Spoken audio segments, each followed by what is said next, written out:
সবাইকে নমস্কার এবং আদাব দিয়ে শুরু করছি আজকের ব্লগটা। আর প্রতিদিনের মতোই আজকের ব্লগটাও রান্নাঘর থেকে শুরু করলাম। আজকে সকালে নাস্তায় ছিল রামিন আর সাথে ছিল একটা ডিম পোচ। একদম শর্টকাট নাস্তার জন্য এটা একটা পারফেক্ট। আর আমার কাছে রামিন খুবই ভালো লাগে। ঘরে যদি রামিন না থাকে এভাবে ম্যাগি দিয়ে কিন্তু রামিন খাওয়াই যায়। আমার কাছে বেশ লাগে, ম্যাগিটাই আমার কাছে বেশি ভালো লাগে। আর এই তো আমার ডিম পোস্টটাও প্রায় হয়ে আসছে। সকালবেলা আসলে নাস্তা বানাইতে এত প্যারা লাগে, তারপরেও কি আর করার, বানাইতে তো হবেই। তো আসলে যা শর্টকাট তাই আমি বানিয়ে ফেলি। সকালবেলা এত ঝামেলাতে আমি যাই না। তারপর দুধ চা, এটা তো আমার খেতেই হবে সকালে। আর সাথে ছিল রং চা। আমাদের বাসায় এভাবে 2 ধরনের চা প্রতিদিনই বানানো হয়, সকাল আর সন্ধ্যায়। আর এই তো আমার চা রেডি, আর এখন খাওয়ার পালা। নাস্তা টাস্তা শেষ করে চলে এলাম রান্নাঘরে।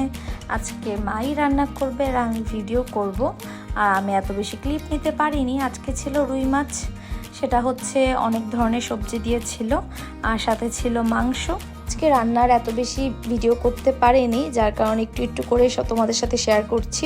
এটা ছিল একটা শুটকি, জানি না এটার নাম কি ছিল।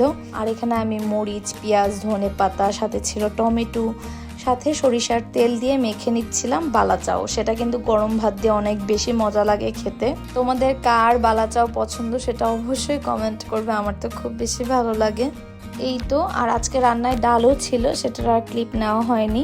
এই তো এবার ভালো করে মিক্সড করে নিব সবকিছু একসাথে। তারপর খাওয়া দাওয়া শেষ করে আমরা চলে গেলাম বাসার সামনেই একটা মেলা হচ্ছিল, তাঁত শিল্প মেলা। এখানে গিয়ে শাড়ি দেখলাম অনেকগুলো। আর মেলাটা এখনো ভালো করে শুরু হয়নি, তো এই মাস পুরোটাই থাকবে মেলা, যার কারণে অনেক সময় আছে। তারপরে আমরা এখন প্রথম দিকে চলে আসলাম কিছু শাড়ি দেখার জন্য।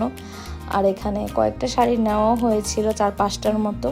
চাইলে যারা এখানে আশেপাশে থাকো তারাও আসতে পারো। জামদানি যাদের পছন্দ তাদের জন্য তো খুবই ভালো হবে। এখানে জামদানি শাড়ির কালেকশন অনেক ভালোই ছিল।